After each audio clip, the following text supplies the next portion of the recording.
pagi pemirsa, aksi kejahatan jalanan yang terjadi di Magelang, Jawa Tengah beberapa hari lalu menyedot perhatian publik.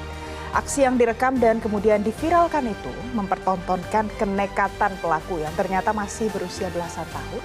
Keduanya mempertontonkan keberingasan dan tidak segan memamerkan kekerasan dengan senjata tajam.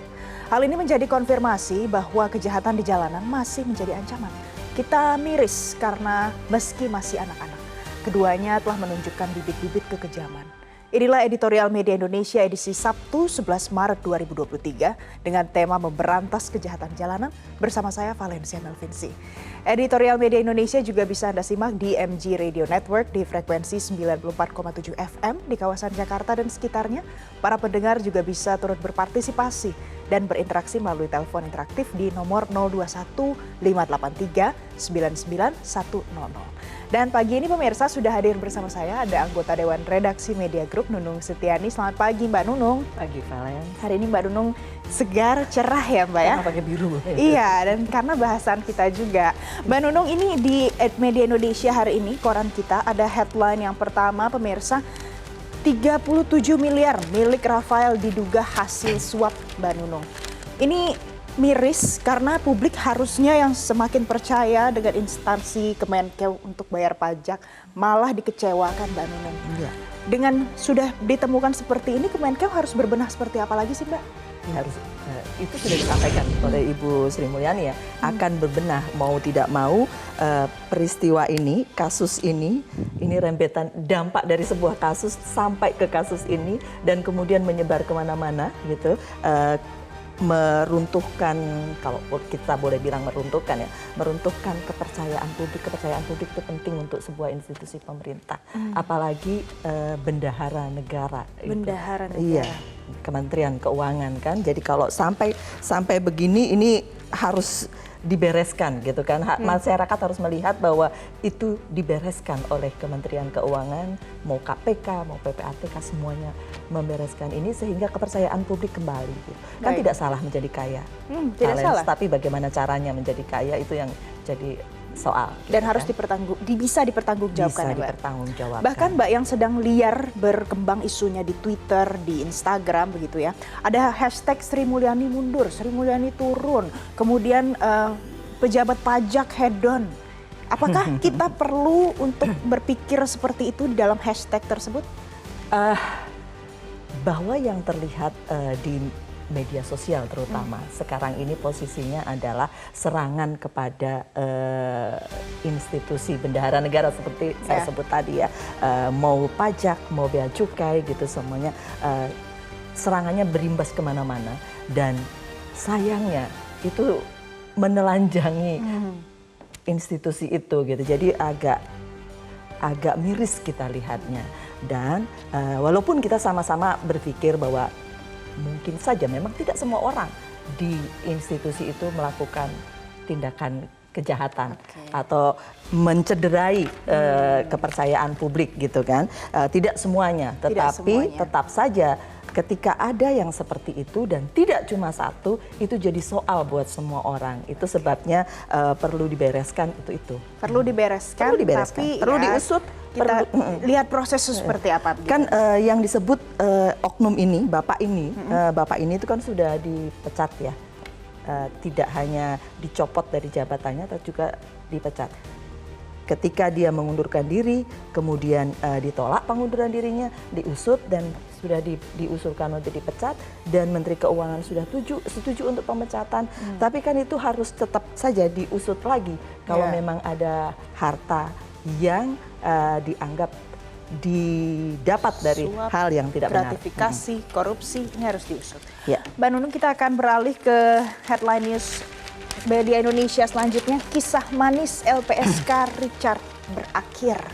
Ini kemarin benar-benar gempar heboh setelah ada wawancara Richard Eliezer yang selama ini diagung-agungkan oleh masyarakat karena keberaniannya Mbak Nunung.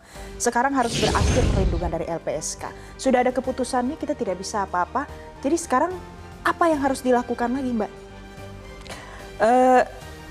ini yang disebut oleh LPSK adalah si Richard ini melanggar ketentuan ya, melanggar kontraknya bahwa dia tidak boleh sebenarnya berhubungan dengan pihak lain tanpa persetujuan LPSK gitu. Ya, apakah benar tidak mendapatkan persetujuan atau sudah mendapatkan persetujuan kita tidak tahu, tetapi yang pasti yang disebutkan oleh LPSK adalah dia melanggar kontraknya untuk tidak menyebutkan tidak berhubungan dengan pihak lain. Itu adalah kontrak untuk perlindungan saksi dan korban gitu kan. Nah, yang disebutkan kemudian adalah posisi dia sebagai justice kolaborator tetap jalan. Tetap gitu. berjalan. Jadi, perlindungannya tidak, tapi GC-nya jalan. Oke, Mbak, kalau seandainya nanti Richard Eliezer dipindahkan ke rutan lain, kemudian terjadi sesuatu yang tidak diinginkan, entah mungkin itu penganiayaan atau macam-macam yang mungkin bisa terjadi. Sekarang perlindungan dari LPSK sudah dicabut. Secara teoritis, kalau dia di lembaga pemasyarakatan mestinya tidak ada penganiayaan ya. Tidak akan ada ya, Mbak ya? Secara teoritis Secara ya. teori. Secara teoritis, iya. Secara teori mestinya tidak ada. Karena di sana juga ada sipir, ada macam-macam. pengelola lembaga pemasyarakatan. Semestinya tidak ada masalah. Harusnya secara teori. Karena itu yang ditakutkan oleh netizen di Instagram, di media sosial semua menakutkan bisa terjadi apa-apa. Orang juga berpikir bahwa LPSK ini perlindungannya kan tidak cuma ke saksi dan korban, tetapi juga ke keluarganya. Oke. Dan itu perlindungan itu yang dicabut gitu kan. GC hanya menyangkut Richard. Sedangkan keluarganya bisa seharusnya dilindungi oleh LPSK. Betul. Baik. Mbak Nunung, kita akan beralih lagi ke headline kita selanjutnya di halaman 4 pemirsa. Ini di halaman 5. Mario Dandi susun rencana jahat. Mbak Nunung, yang menyita perhatian adalah pada saat kemarin itu ternyata banyak sekali percakapan yang terungkap dari rekonstruksi yang digelar ini. Mungkin dia minta untuk direkam saja, nanti lo ambil videonya ya, katanya gitu. Nah, ini kan memang sudah direncanakan sejak awal untuk divideokan, didokumentasikan. Kemudian apalagi tujuannya kalau bukan disebar, Mbak Nunung? Divideokan, ya kadang-kadang memang ada juga pentingnya buat semua orang. Ya. Begitu divideokan ketahuan aksi kejahatannya. Ketahuan. Ya. Dan jangan salah ini Valens, ini kasus ini yang memicu terjadinya. Yang pertama tadi. Iya, di HL pertama kita tadi. Kasus ini dampaknya adalah ke orang tuanya, mohon maaf, kemudian sebuah institusi di bendahara negara. Ini kasus penganiayaan, kasus seseorang menganiaya orang lain, anak-anak gitu kan, dan kemudian dampaknya panjang. Dampaknya besar, dan kemudian kemarin ketika ada rekonstruksi ketahuan bahwa dia sudah merencanakan dari awal begitu ya, gitu. Baik, jadi sudah terencana dari awal dan ini membuat kita miris karena punya dampak kemana-mana ya Mbak. Dan satu hal lagi, ini juga melibatkan anak-anak gitu. Ya. Hampir sama dengan editorial kita pagi ini, ketika anak-anak juga tersangkut berbagai hal hukum gitu kan, termasuk di kejahatan jalanan. Ya, karena gitu. hari ini Mbak Nunung kita akan bahas soal pemberantas kejahatan jalanan yang ternyata selain anak-anak tadi juga pada saat terjadi kejahatan jalanan ada orang yang mau membela diri ataupun ada orang yang akan membela korbannya, dan ini ternyata mendapatkan banyak sekali ragam respon. Yang salah satunya yang terjadi di Magelang itu Mbak Nunung, pada saat sudah ada melihat itu begal. ramai juga di sosmed ya? Iya, di sosial media benar-benar viral, ada lihat begal kemudian dia mengejar dan dia tabrak begalnya. Nah, anehnya ini mendapatkan pujian ataupun mendapatkan penghargaan dari polisi. Saya tidak tahu aneh atau ini adalah sesuatu yang bagus untuk memotivasi orang. Menurut Mbak Nunung? Saya boleh bilang orang ini hebat. Hebat? Karena melakukan tindakan yang kalau boleh kata polisi adalah tindakan terukur gitu ya. Terukur gitu kan. Jadi dia mendistrak, kalau lihat ini ya, kalau lihat di sosmednya ya, itu kan full begitu kan, dia mengejar dua remaja anak-anak ini, yang satu bawa apa namanya celurit ya, senjata tajam, dan dia mau mencelakai seorang ibu yang naik motor di depannya. Bayangkan dia mendistract anak-anak ini antara tetap melakukan tindakan kejahatan kepada si ibu dan kemudian ada di gambar itu dia mukul, dia pakai celurit, dia memukul kap mobil, luar biasa buat saya gitu. Dan ketika pengemudi ini melakukan tindakan terukur, sekali lagi saya bilang terukur sekali. Kalau dia menabraknya nggak benar, itu bisa jadi masalah loh. Iya, kalau seandainya makanya pada saat dia menabrak tidak benar dan ternyata menimbulkan kematian, anggaplah seperti itu akan jadi perkara lagi sendiri. Itu akan menjadi perkara lagi sendiri. Makanya saya bilang orang ini hebat karena dia terukur banget gitu. Dan tidak semua orang berpikir jernih pada saat seperti itu. Ya, antara valens mau lari atau membantu dengan cara apa, dan spontannya itu terukur gitu, luar biasa. Spontan, terukur, dan ternyata mendapatkan pujian, dapat penghargaan dari pihak kepolisian. Saya setuju ketika tindakannya terukur itu patut dihargai. Patut dihargai ya Mbak ya. Oke, baik. Pemirsa, kita akan simak editorial Media Indonesia hari ini. Kita simak bersama berikut ini.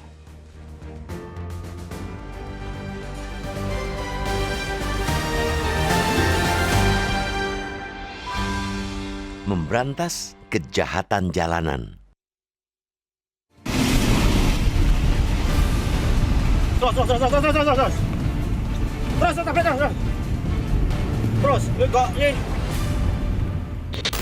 Aksi kejahatan jalanan yang terjadi di Magelang, Jawa Tengah beberapa hari lalu menyedot perhatian. Aksi yang direkam dan kemudian diviralkan itu di satu sisi mempertontonkan kenekatan pelaku dan di sisi lain memperlihatkan keberanian warga menghadapi para kriminal. Dalam rekaman video, pelaku terdiri atas 2 anak yang setelah ditangkap polisi diketahui baru berusia 16 tahun. Keduanya ialah siswa kelas 10 salah satu SMK swasta di Magelang. Meski masih anak-anak, keduanya tak beda dengan penjahat dewasa. Sama-sama nekat, beringas, dan tak segan memamerkan kekerasan dengan senjata tajam. Terlihat jelas betapa salah satu dari mereka dengan garang menyabetkan celurit ke kap mobil warga yang mengejarnya. Mereka dikejar karena diketahui sedang mengejar seorang ibu yang mengendarai sepeda motor. Diduga kuat, pelaku hendak membegal calon korban pada dini hari itu. Apa yang dilakukan kedua pelaku jelas memprihatinkan, sangat memprihatinkan. Kita miris, karena meski masih anak-anak, keduanya telah menunjukkan bibit-bibit kekejaman. Entah apa yang terjadi jika warga yang mengejar tidak menggunakan mobil, tetapi mengendarai motor. Bisa jadi mereka akan menjadi korban keberingasan pelaku. Peristiwa yang terjadi di Magelang setidaknya menjadi konfirmasi bahwa kejahatan di jalanan masih menjadi ancaman. Kejahatan jalanan memang tak lekang oleh zaman. Ia selalu ada, hanya tingkat kekerasannya yang membedakan di setiap masa. Data yang dibeberkan Polda Metro Jaya menguatkan premis bahwa kejahatan jalanan konsisten menjadi persoalan. Ia selalu menjadi bagian yang tak terpisahkan sebagai penyebab keresahan masyarakat. Pada operasi bersama jajaran Polres pada 17 Januari hingga 15 Februari 2023, Polda menggagalkan 199 kasus kejahatan jalanan. Sebanyak 296 orang diringkus dalam operasi itu. Yang tak kalah meresahkan, dari mereka yang dibekuk, tidak sedikit yang masih anak-anak. Hal ini sekaligus menegaskan pernyataan Polda Metro Jaya bahwa anak di bawah umur mendominasi kejahatan jalanan seperti begal dan geng motor pada 2022. Kejahatan terjadi bukan hanya karena niat pelaku, melainkan karena ada kesempatan. Prinsip dalam dunia kriminalitas itu masih dan akan selalu relevan. Kejahatan jalanan akan marak jika kesempatan untuk melakukannya terbuka lebar. Kesempatan bisa datang ketika aparat kepolisian mengendurkan pencegahan ataupun pemberantasan dan warga melonggarkan kewaspadaan. Karena itu, sebagai pelindung masyarakat, Polri pantang abai barang sedetik pun memberikan perlindungan. Operasi memberantas kejahatan jalanan semestinya tak kenal waktu. Operasi mesti dilakukan setiap saat untuk menutup celah para kriminal berbuat jahat. Rakyat butuh rasa aman kapanpun, dimanapun, dan menjadi tugas polisi untuk memberikan jaminan keamanan itu. Peran serta masyarakat sama pentingnya untuk menangkal kejahatan jalanan. Peran paling dasar ada dalam diri pribadi setiap orang. untuk menutup kesempatan bagi penjahat. Jangan keluar malam jika tak ada kepentingan yang sangat mendesak. Jangan pergi sendirian jika memang harus bepergian adalah contoh kiat untuk mencegah kejahatan. Cara itu memang klise, kedengarannya membosankan, tetapi yakinlah pasti ampuh. Partisipasi masyarakat bisa pula diwujudkan dengan aktif melawan kejahatan, tentu dengan catatan jika situasi memungkinkan. Apa yang dilakukan 3 warga Magelang yakni Didik Hermawan, Kholik Sugiarto, dan Muslim Siregar menghentikan aksi 2 begal di Magelang dengan menabrak motor pelaku ialah contohnya. Wajar jika kemudian Polres Magelang memberikan penghargaan kepada ketiganya. Lebih dari itu semua, mencegah orang menjadi penjahat di atas segalanya. Memperbaiki kehidupan sosial, ekonomi, dan pendidikan ialah solusinya. Butuh waktu lama memang, tetapi negara pantang putus asa dan harus terus melakukannya. Selain negara, pengasuhan yang baik di keluarga juga sangat menentukan kepribadian sang anak agar memiliki tanggung jawab sosial dan tidak menjadi begal.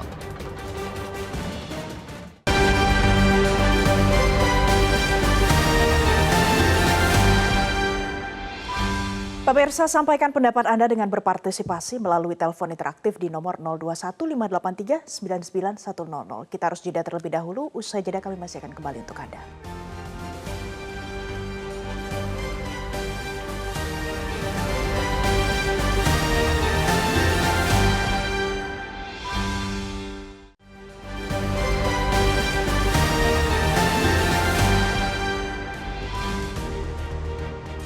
Pemirsa, untuk membahas tema editorial hari ini kita sudah terhubung melalui sambungan telepon dengan kriminolog Universitas Indonesia, ada Profesor Adrianus Meliala. Selamat pagi, Profesor Adrianus. Pagi, Prof. Selamat pagi, Mbak. Prof, kalau kita lihat sejauh ini polisi pasti sudah banyak melakukan hal-hal untuk memberantas yang namanya begal. Apa yang belum dilakukan polisi sampai sekarang? Yang belum adalah hasilnya belum memuaskan ya. Jadi begal itu sudah terlalu kompleks ya untuk ditanggulangi oleh kita sebagai masyarakat. Sudah terlalu berbahaya. Kita sebagai orang tentu tidak mau dan memang tidak perlu juga merisikokan nyawa dalam rangka mencegah begal. Harus polisi nih, ya. Nah, maka kalau dewasa ini begal belum turun angkanya, masih marak fenomenanya, ya saya kira himbauan terus kita dorong kepada kepolisian untuk melakukan berbagai macam cara. Nah, kalau tadi dikatakan mengenai semacam apresiasi dari kepolisian terhadap orang yang menabrak mobilnya, nah ini juga hati-hati nih.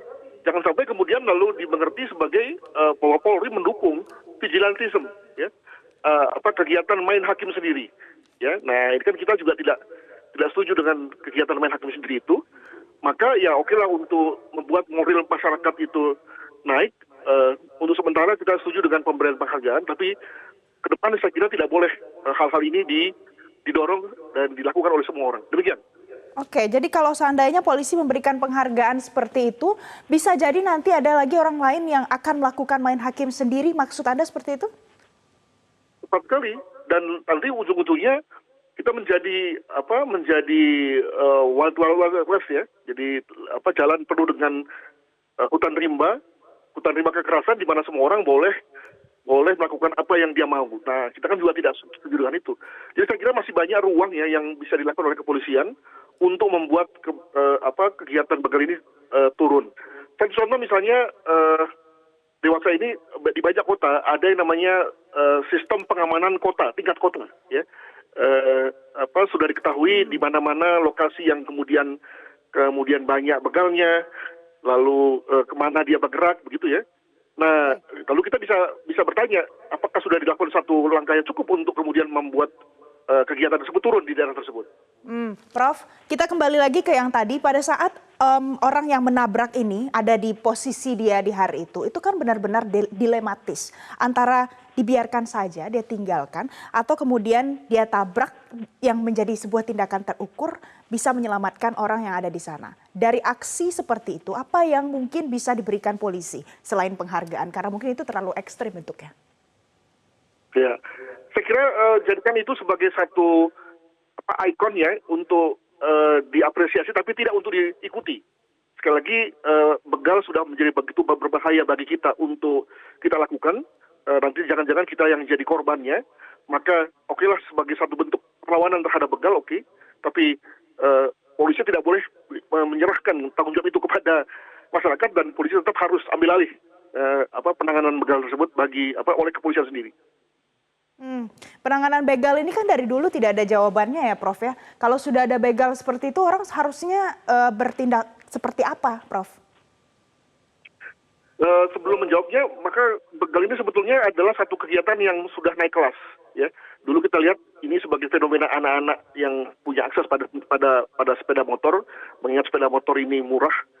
Lalu kemudian mereka kumpul, mereka muter-muter, lalu setelah muter-muter mereka kemudian bertemu dengan kelompok lain, berkonflik, lalu kemudian isengnya keluar, maka kemudian orang yang nggak salah pun juga kemudian disabet. Nah, ada peningkatan eskalasi di situ. Apakah kemudian lalu kita mengakui bahwa ini memang kegagalan kepolisian untuk mencegah naik kelas itu? Ya, jadi sekali lagi saya tidak berpretensi untuk membuat masyarakat itu bertanggung jawab dalam situasi ini, begitu. Profesor bilang begal kita sekarang sudah naik kelas. Ada banyak sekali anak-anak yang juga terlibat begal. Sebenarnya kalau kita lihat dari lingkungan primer anak-anak ini, apa yang membuat ini terjadi semakin banyak yang anak-anak yang terlibat, Prof? Saya kira ada 3 hal. Yang pertama tentu akses pada sepeda motor. Yang kedua adalah pada media sosial yang mereka pakai sebagai sarana untuk kumpul, untuk pergi, untuk menghindar dari kepolisian, ya. Mereka pakai seperti itu. Dan yang ketiga adalah peer support, ya, dukungan dari sesama teman yang negatif. Jadi maksudnya harusnya mereka lebih memanfaatkan secara positif kemudahan mereka bersama teman-teman mereka, tapi malah kemudian menggunakannya secara salah. Jadi 3 hal itu yang saya kira menjadi faktor. Demikian, Mbak. Media sosial kita luas, liar sekali, semua orang bisa akses dan terinspirasi. Sekarang polisi bisa melakukan apa di dalam ranah ini? Dari berbagai satuan kepolisian itu paling nggak saya mendengar bahwa mereka dalam rangka satuan intelnya itu berusaha masuk ke grup-grup di mana kemudian ada kelompok-kelompok begal tersebut. Tapi ya itu begitu masuk lalu mereka sadar bahwa ada orang yang nggak dikenal. Lalu mereka segera kemudian keluar lagi membentuk grup yang baru. Jadi sebetulnya polisi sudah memiliki cara juga untuk masuk melalui pendekatan media digital. Tapi sejauh ini nampaknya sih belum cukup berhasil ya, mengingat literasi digital dari anak-anak muda ini juga cukup baik, begitu. Baik, kalau gitu kita beralih ke ini kan pada saat sudah ada begalnya berarti harus ada tindakan penegakan hukumnya. Prof, kita tahu nanti akan ada KUHP yang baru akan diimplementasikan 3 tahun lagi. Apakah ada yang berbeda untuk hukuman yang bisa dijatuhkan pada orang yang melakukan begal ini? Saya nggak tahu berapa jenis dan berat hukumannya ya. Saya belum memonitor tentang hal itu, Pak. Maaf. Jadi kalau sekarang hukuman yang diberikan untuk para pelaku begal ini sudah cukup berat? Ya, di sini kan terjadi situasi yang juga dilematis. Kalau misalnya mereka anak-anak muda itu berada di kelompok usia di bawah umur, maka pendekatan rejim pendekatan perlindungan anak kemudian berlaku padanya. Nah, di sini lalu kemudian juga orang protes ya, kenakalannya luar biasa, kejahatannya mengerikan, tapi kok diperlakukan dengan pendekatan anak pada umumnya begitu ya. Nah, hasil kemudian dirasakan sebagai tidak deterrence, tidak menjerakan. Nah, tapi tadi itu sudah menjadi satu rejim kita ya, rejim hukum kita untuk memberikan perlakuan yang berbeda kepada anak-anak saat dia melakukan kejahatan yang mengerikan sekalipun. Demikian. Baik. Sebenarnya hukuman ini penting sekali untuk para pelaku begal ini karena kalau kita lihat juga banyak residivis yang setelah dia keluar dia begal lagi. Begitu, Prof. Jadi kalau yang seperti ini mau ditangani seperti apa lagi? Ya, jadi tingkat re-offense ya itu memang lumayan ya. Dan kita sepakat bahwa membiarkan anak masuk ke lapas itu hanya akan menghasilkan pemberatan. Dia akan bertemu dengan orang-orang yang memang sudah terekspos dengan kejahatan dan dia pasti akan meniru. Alhasil kemudian tadinya dia masuk sebagai seorang begal, begitu keluar dia siap untuk menjadi pembunuh misalnya begitu. Jadi memang dilema juga ya, kita di satu pihak mau menghargai mereka sebagai anak dan memberikan rejim khusus terkait dengan tindakan negara terhadap mereka, tapi ya tidak kondusif bagi bagi si anak, mengingat ketika mereka keluar misalnya, lalu kemudian ada kembali teman-teman mereka menunggu, dan kemudian lalu mungkin juga orang tua juga tidak memberi perhatian yang baik dan seterusnya. Begitu. Jadi apalagi kalau kita lihat lagi ya, Prof ya, sebentar lagi akan masuk ke bulan Ramadan. Nah, akan semakin banyak yang biasanya kalau kita lihat dari tahun-tahun sebelumnya ada yang tawuran, kemudian disertakan dengan aksi begal. Nah, sekarang masyarakat bisa untuk sebelum ini terjadi, masyarakat bisa apa, Prof? Saya yakin bahwa pada saat nanti masa puasa, lalu angka begal akan turun. Bukan karena tidak ada orang yang mau untuk raun-raun ya, pergi-pergi keliling kota dan melakukan satu tindakan kekerasan, tapi kepolisian sendiri sudah siap untuk itu. Ya, banyak sekali sosialisasi, demikian juga langkah-langkah kepolisian untuk mencegah itu. Nah, pertanyaannya adalah bahwa ketika menghadapi masa puasa bisa, kenapa dalam rangka di luar masa puasa tidak bisa gitu ya? Jadi kan ini di situ soalnya kan, bahwa pada masa puasa kepolisian pada umumnya menganggap itu sebagai satu tindakan spesial, operasi spesial, operasi khusus untuk menekan begal.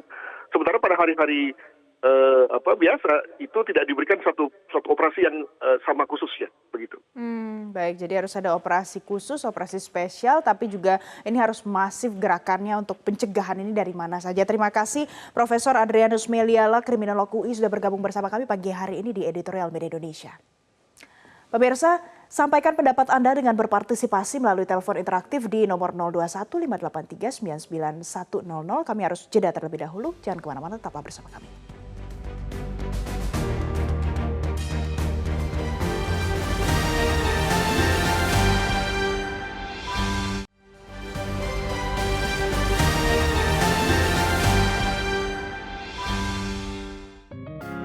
Media Indonesia mengajak Anda untuk mengakses fitur premium e-paper. Dengan sajian konten berbasis intelektual dan meneguhkan kebangsaan, Media Indonesia tampil dengan lebih dinamis melalui e-paper Media Indonesia yang dapat Anda akses kapan saja, di mana saja. Caranya mudah, download aplikasi Media Indonesia di Android atau ketik link e-paper.mediaindonesia.com atau bisa scan QR Code pada layar kaca Anda. Klik tab e-paper di bagian samping layar tablet Anda, daftarkan data diri, serta pilih paket berlangganan e-paper Media Indonesia sesuai dengan kebutuhan Anda. Nikmati juga bonus spesial tambahan 4 halaman rubrik fokus setiap hari. Semua bisa Anda dapatkan hanya di e-paper Media Indonesia. Untuk informasi lebih lanjut, hubungi customer service di nomor 0811 1201 2018 atau kunjungi media sosial @Media Indonesia. Media Indonesia, referensi bangsa. Pemirsa, selanjutnya saya ajak Anda, kita akan dengarkan apa komentar dari masyarakat yang menonton kita pagi hari ini. Yang pertama ada Ibu Ipung dari Bali. Selamat pagi, Bu Ipung. Silakan, Ibu. Pagi Mbak Nunung. Pagi. Kalau masalah begal atau kejahatan jalanan yang melibatkan anak, udah dari lama Mbak. Saya salah satu aktivis anak dan juga advokat yang terbiasa mendampingi anak yang berhadapan dengan hukum, dalam arti di sini anak yang berkonflik dengan hukum atau anak pelaku. Sejak dilahirkannya Undang-Undang Sistem Peradilan Pidana Anak nomor 11 tahun 2012, ini semakin meningkat gitu loh Mbak. Nah, saya sering berteriak begini Mbak, bisa nggak Undang-Undang Sistem Peradilan Pidana Anak ini direvisi? Kenapa harus direvisi? Di sana diatur dengan tegas. Jika anak umur 0 sampai 12 tahun tidak bisa diproses jika dia melakukan tindak pidana. Jika umur 12 tahun sampai 14 tahun dia tidak bisa dihukum pidana badan. Sedangkan dia umur 14 tahun sampai per 1 hari sampai 18 tahun bisa dipidana badan, tapi setengah dari hukuman orang dewasa. Nah, kenapa saya minta direvisi? Karena banyaknya kasus-kasus kejahatan anak yang terutama yang di jalan, juga kejahatan seksual. Pelakunya banyak anak di bawah umur. Dan mereka juga banyak dimanfaatkan oleh orang dewasa, terutama dalam kurir narkoba. Dan mereka tahu karena sistem peradilan pidana sangat melindungi mereka. Dalam artian ini juga negara juga tidak semaksimal hadir. Jika anak berhadapan dengan dalam artian dia berkonflik dengan hukum, ini tidak ada LP anak. Dan sangat sedikit LP anak yang ada di Indonesia. Dia dicampur dengan anak, dengan lapas dewasa. Jadi dia begitu keluar dari lapas dewasa, dia menjadi penjahat yang jadi asli. Nah, ini yang perlu kita revisi. Apalagi yang perlu direvisi di dalam pasal 76B Undang-Undang Perlindungan Anak, Undang-Undang Nomor 35 tahun 2014, perubahan pertama Undang-Undang 23 tahun 2002 tentang perlindungan anak, di sana ada diatur, Mbak. Jika ada seseorang dilarang melakukan penempatan khusus atau penempatan yang salah terhadap anak, ini harusnya ada ancaman pidana, yaitu bisa pengalihan pidana kepada orang tuanya, supaya anak-anak tidak tetap menjadi pelaku-pelaku anak, tapi kita tidak bisa memberikan efek jerah karena dia dilindungi oleh sistem peradilan pidana anak. Dan pasal tinggi, Mak, kasus kayak gini. Itu loh, Mbak Valencia. Makasih. Baik, terima kasih Bu Ipung. Jadi yang menjadi catatan adalah Mbak Nunung, kita harus banyak sekali memperbaiki hukumnya ya Mbak Nunung untuk nantinya bisa bagaimana nih menangani Bagaimana kejahatan kemudian juga anak. tidak cuma ke anak tapi ke orang tuanya gitu kata Bu Ipung ya. Selanjutnya pemirsa ada lagi Ibu Ong Mewah dari Jakarta. Selamat pagi Ibu Ong. Pagi Mbak Silakan, Valen. Ibu. Selamat pagi Mbak Kania. Mbak Nunung. Mbak Nunung. Assalamualaikum Pagi. warahmatullahi wabarakatuh. Waalaikumsalam. Iya. Jadi kejahatan begal ini tidak turun, naik terus, Mbak. Kehadiran polisi di masyarakat, terutama kejahatan di jalanan, itu membuat takut dan jerah, Mbak. Kalau ada polisi aman, tetapi sekarang ini merajalela, Mbak. Begal ini dengan beraninya melakukan kejahatan. Bila perlu dia akan menyakitin kita dan akan membunuh. Nah, dengan keberanian masyarakat Magelang yang menabrak begal, itu bagus. Memang polisi tidak mengizinkan bahwa itu main hakim. Tapi untuk membuat jerah, nah itu tadi Bu yang dari Bali mengatakan, Ibu Ong, hukuman. Ibu Ong, Ya. Anda setuju polisi memberikan penghargaan untuk orang yang menabrak pelaku begal ini? Oh ya, saya setuju diberi penghargaan. Biar mereka itu juga ada rasa jerah. Nah, setelah mereka melakukan kejahatan, ya harus hukum ditegakkan. Sekalipun undang-undang kejahatan anak ini kan hukumnya ada yang setengah. Kalau masih belum dewasa, tidak bisa dikenakan pasal. Lah, kan sekarang kejadiannya kan merajalela. Mereka berani.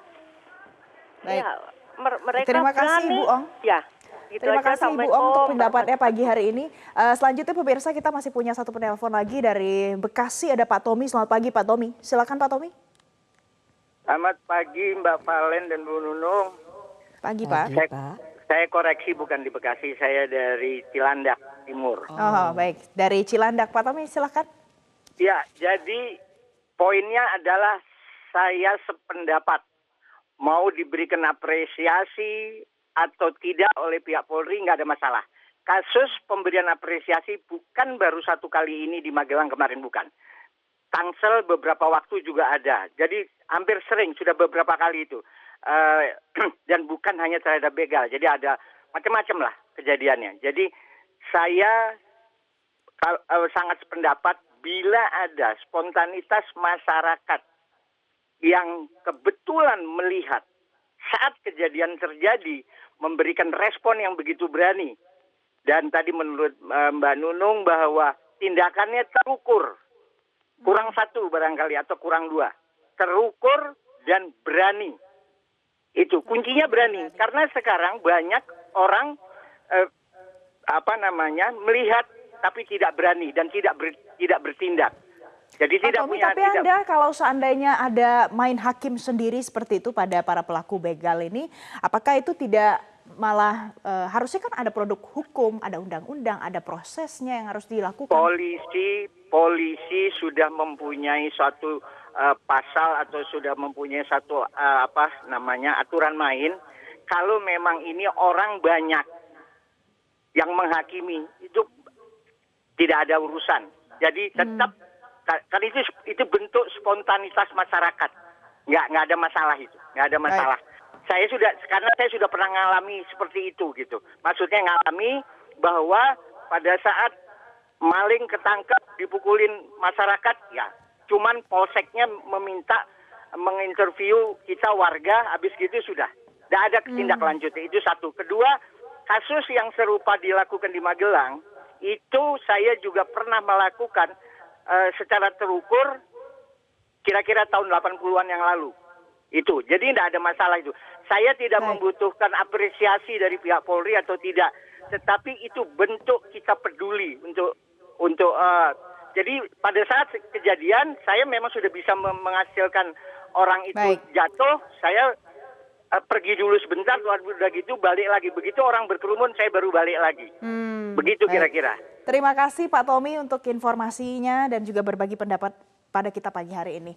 Mbak Nunung, ini tadi menarik sekali karena seputar main hakim sendiri ini. Tidak boleh ada orang main hakim sendiri. Tidak boleh ada yang main hakim sendiri. Tapi pada saat tadi seperti Pak Tommy sudah melakukan, dilaporkan tapi tidak ada tanggapan respon cepat gitu dari polisi. Jadi kecewa.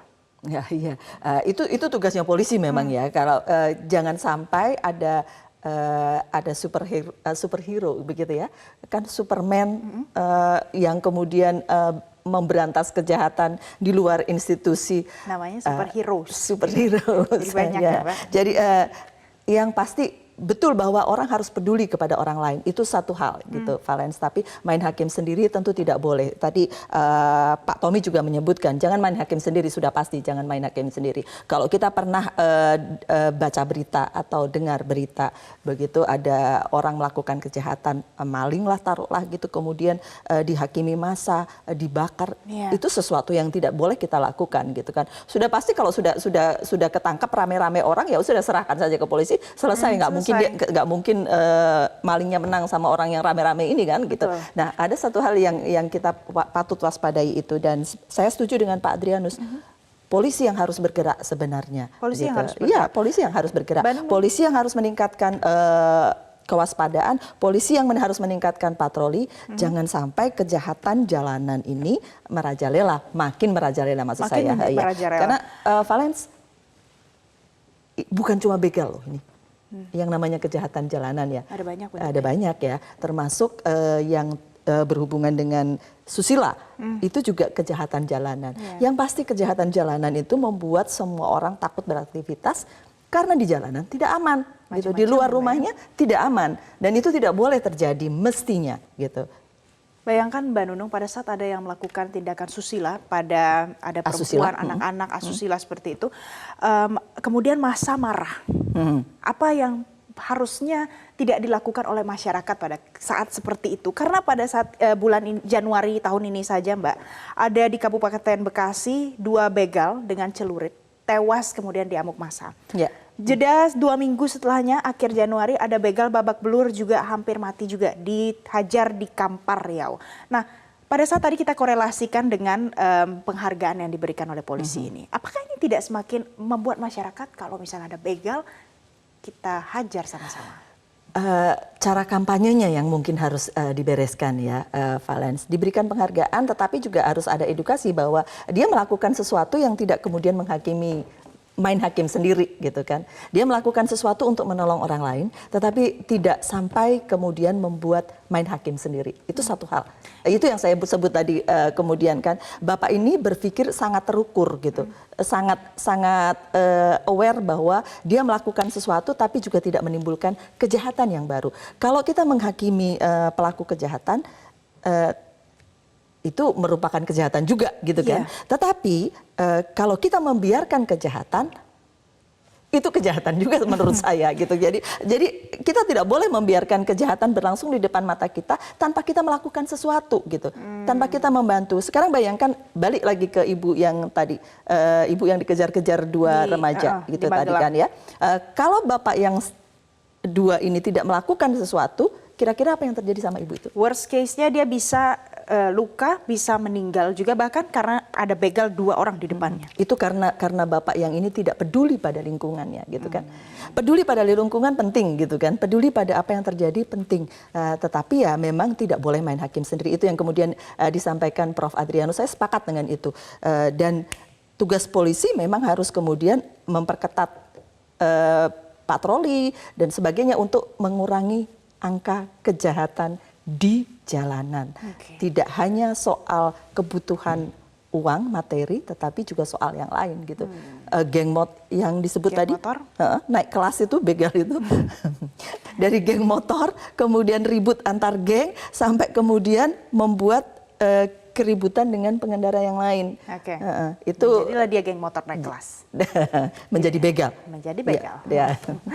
Baik pemirsa, nanti kita masih akan kembali untuk Anda editorial Media Indonesia usai jeda berikut ini.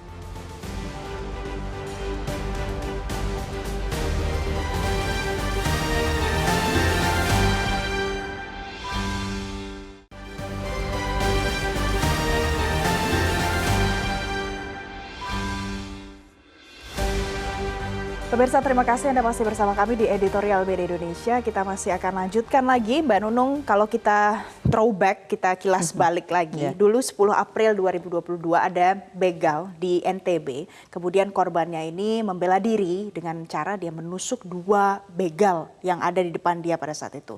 Setelah meninggal begalnya, malah dia jadi tersangka. Ya, apa masyarakat kasusnya gimana akhirnya harus dia membela dilepaskan karena ditarik ke Polda ya, Polda kemudian dianggap sebagai upaya untuk membela diri, bukan upaya pembunuhan gitu ya. Itu yang terjadi pada saat itu. Itu yang saya bilang tadi bahwa tidak semua, ya kita tidak bisa orang Jawa bilang menyamaratakan semua gebiah uyah gitu, semuanya sama gitu, diperlakukan sama. Yang pasti tujuan kita adalah ketika kita masyarakat keluar rumah, masyarakat merasa aman karena di jalanan aman. Sekarang kalau kemudian kita mau menaikkan angka turisme di Indonesia gitu misalnya ya, untuk menambah devisa yang masuk, salah satu hal. Kalau setiap kali kita keluar antara sore ke malam, apalagi ke arah ke pagi, kita takut terjadi sesuatu di jalanan, bagaimana turis mau datang? Itu pengaruhnya banyak banget gitu kan. Itu kita bicara kejahatan jalanan ya, tidak cuma begal gitu kan. Jalanan tidak aman buat orang, itu bahaya untuk kehidupan yang lain. Di Jakarta misalnya, kalau kita sebut di editorial Media Indonesia hari ini nih ya, yang tertulis itu di Jakarta, Bogor, Jakarta, Depok, Bekasi gitu. Itu posisinya dalam 30 hari sekitar hampir 199. Iya, 199 ambil 200 itu berarti satu harinya sekitar berapa? 6 orangan ya. 6 kasus yang tertangkap oleh polisi. Yang tidak berapa gitu. Dan kalau kita bilang kehidupan di Jakarta dan kemudian Jakarta Greater gitu kan. Kita nggak bisa bilang bahwa sesudah sore hari semua masuk rumah dan tidak ada kegiatan apa-apa. Nggak mungkin gitu kan. Valens pun berangkat subuh hari kan. Subuh. Harus aman dong. Harus aman gitu kan. Waktu ketika kemudian begal beraksi. Kemudian ketika ini yang rame di sosmed itu, yang menjadi intro kita tadi, itu di dini hari gitu. Ya. Sebagian orang harus bekerja mulai dari dini hari. Ketika itu juga tidak aman, itu bahaya buat kehidupan yang lain gitu. Dan kalau kita bicara soal hukum, hukumnya ada di ujung, Valens. Iya kan? Apa maksudnya hukum ada di ujung, Baru? Di ujung ketika kejahatan sudah terjadi, hukuman berjalan gitu kan. Tetapi kan korbannya? Korbannya? Ya korbannya ya kemudian saat itu juga gitu ada kan korban. Ya. Nah yang perlu yang kita sampaikan kemudian adalah bagaimana supaya angkanya tidak naik, bagaimana supaya ini dicegah gitu kan. Tadi kalau Pak Adrianus bilang itu yang pegang celurit anak umur 16 tahun gitu kan, yang mestinya dia belum punya akses terhadap kendaraan bermotor. Belum punya SIM udah pasti wong 16 tahun gitu kan. Ya. Nah, yang seperti itu tuh juga harus menjadi perhatian. Jadi banyak hal yang mesti diperhatikan. Ketika tadi Valens bilang sosmednya isinya kasar. Isinya juga bukan cuma kasar verbal tapi juga kasar tindakan gitu. Nah, harus ada kampanye counter campaign gitu kan untuk kemudian membuat sosmed kita ini lebih ramah. Bagaimana cara membuat counter campaign itu, Mbak Runo? Iya, dimulai dari diri kita juga gitu ya. Ketika kemudian semua yang kalau kita di media mainstream gitu kan ya, kalau ada senjata, ada kejahatan, ada yang anak, ada yang asusila, kita pakai apa biasanya blur gitu kan ya. Dan yang itu harus semakin kecil itu ada di sosmed, semakin kecil juga anak-anak yang terpapar dengan kekerasan. Kalau di sosmed apa saja kita bisa lihat tanpa ada blur-blurnya. Betul. Jadi mungkin harus ada kampanye kampanye untuk sopan santun di dalam bersosmed gitu misalnya gitu ya. Ditambah sekarang platform untuk menonton film segala jenis serupa itu bahkan bisa diakses kapan saja, di mana saja, ada di bioskop. Walaupun sudah banyak saringan-saringannya. Iya, bisa diprotek begitu oleh orang tuanya gitu. Tetapi di rumah bisa diprotek, itu kewajiban orang tua gitu kepada anak. Di luar ya belum tentu, tapi bukan berarti kita tidak bisa memproteknya di dalam rumah. Paling tidak itu mengurangi begitu kan? Mengurangi. Ya. Okay. Mbak Nunung, tadi juga ada yang menarik dari penelpon kita yang mengatakan ini tuh kadang anak-anak itu dimanfaatkan. Ada dimanfaatkan untuk bergabung ke dalam geng motornya mungkin, atau dimanfaatkan untuk misalnya tadi menjadi aksi kriminalitas lainnya, menjual narkoba, macam-macam. Apa yang bisa dilakukan orang tua ataupun lingkungan sekolah supaya jangan sampai anak-anak ini dimanfaatkan? Ya, saya tidak bisa menggurui orang tua harus melakukan A atau melakukan B ya. Situasi kalau kita sebagai orang tua, situasi di rumah tangga itu beda-beda gitu. Dan cara mendidik anak juga beda-beda. Dan anaknya juga macam-macam begitu kan.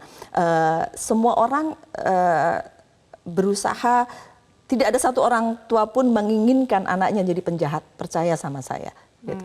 Semua orang tua ingin anaknya sukses dan menjadi orang yang baik begitu kan. Dan banyak cara gitu kan, dan kita tidak bisa menggurui satu orang tua melakukan A, melakukan B, melakukan C, dan tidak semua tidak satu resep untuk semua anak gitu ya. Memang kewajiban dari rumah itu penting gitu kan. Kewajiban Pak Polisi juga ada gitu kan, dan kewajiban pendidik juga banyak gitu kan, yang kemudian harus sama-sama membuat lingkungan anak ini memang ramah buat anak dan tidak terpengaruh hal-hal yang kita tidak inginkan, kekerasan terutama ya. Dan itu semuanya caranya harus dikembalikan lagi ke lingkungan anaknya masing-masing ya Mbak Nunung. Dan ya? pendidikan.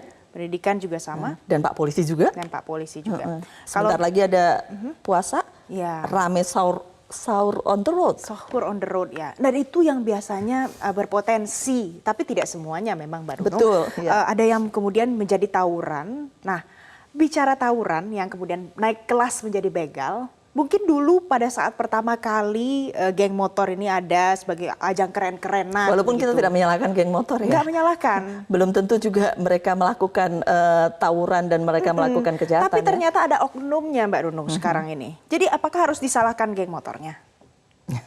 Ya tadi saya bilang kan, tidak semua, kalau kita tanya, kita bikin kelompok, apalah geng apa namanya, pokoknya kelompok untuk mereka yang suka motor misalnya, kan tidak selalu harus melakukan sebuah tindak kekerasan atau kejahatan. Jadi begitu. Yang perlu malah mungkin dibina kali. Yang perlu adalah oknum-oknum ini dibina. Dibina lah sebelum melakukan kejahatan ya. Oke. Jangan sampai nanti malah jadi ujung-ujungnya kejahatan. Karena Mbak Nunung, dirilis akhir tahun polisi 2022 kemarin masuk ke 2023 ini, angka kriminalitas kita naik 7,3%. Ya. Dari totalnya sekitar 257.000 di tahun 2021 naik sampai 276.500-an. Ini kan berarti ada yang salah karena kriminalitas kita ini kok malah naik. Harusnya kan seiring berjalannya waktu bisa terkendali gitu loh.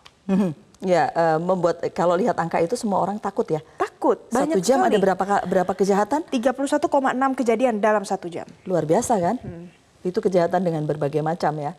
Ya bikin kita semua takut, dan memang ya yang pertama pasti kalau kita bicara ke banyak orang akan ditunjuk ke polisi yang awalnya ya. Bagaimana caranya gitu. Ya, karena polisi mestinya tidak cuma menangkap penjahat, tapi bagaimana berpatroli dan mencegah adanya kejahatan. Jadi kita berharap memang, saya yakin kepolisian atau masyarakat kita tentu semuanya ingin kejahatan ini, angka kejahatannya turun. Semakin aman negara kita, semakin baik untuk kehidupan sehari-hari kita, semakin kita bisa lebih maju. Gitu.